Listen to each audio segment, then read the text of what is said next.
Hello friends, நான் already ஒரு வீடியோவில் சிறுகீரை பார்ட் 1 அப்படின்னு சொல்லிட்டு போட்டிருக்கேன். சிறுகீரை எப்படி சமைக்கணும் அப்படின்னு சொல்லிட்டு அந்த பார்ட் 1ல பார்த்தீங்கன்னா சிறுகீரை ஆயிரத்தை காமிச்சிருப்போம். இப்போ பார்ட் 2ல அந்த கடையில் எப்படி செய்யறது, சிறுகீரை எப்படி கடையிறது அப்படின்னு தான் காமிக்க போகிறோம். சரிங்களா?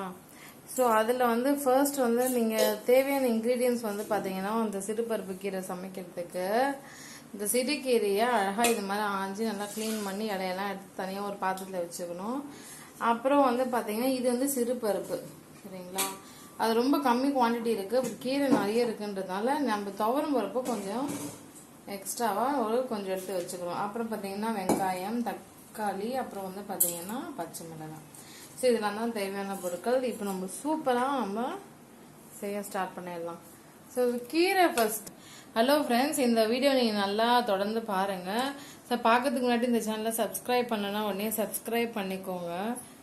ஓகேங்களா? இப்போ பாருங்கள், ஃபஸ்ட்டு வேக வைக்கணும். என்ன வேக வைக்கணும்னா இது மாதிரி ஒரு குண்டால லைட்டாக தண்ணி விட்டுக்கிட்டு அதில் என்ன பண்ணுவாங்கன்னா இது மாதிரி அந்த வெங்காயம், தக்காளி, பச்சை மிளகாயெல்லாம் போட்டுட்டு நல்லா க்ளீன் பண்ணி, ஆல்ரெடி க்ளீனாக தான் இருக்கும், இருந்தாலும் மறுபடியும் ஒரு வாட்டி க்ளீன் பண்ணி வச்சுக்கோங்க. சரிங்களா?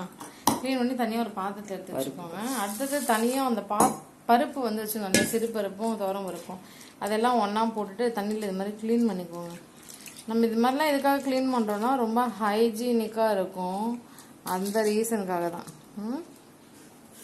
ஸோ இந்த வீடியோவை நீங்கள் தொடர்ந்து நீங்கள் வாட்ச் பண்ணிங்கனாலே சிறுபருப்பு போட்டு துவரம் பருப்பு போட்டு அருமையான சிறுகீரை கடையில் எப்படி செய்யறதுன்னு புரியும். இப்போ பார்த்தீங்கன்னா இதையும் க்ளீன் பண்ணி இதை அலசி வச்சாச்சு, இதையும் க்ளீன் பண்ணி அலசி வச்சாச்சு. இதுவும் நல்லா க்ளீனாக தான் இருக்குது. ஓகேங்களா? இதுவும் நல்லா க்ளீன் பண்ணி அலசி எடுத்து வச்சது தான். இப்போ பாருங்கள், நம்ம இந்த பருப்பெல்லாம் வேக வைக்க போகிறோம். சரிங்களா?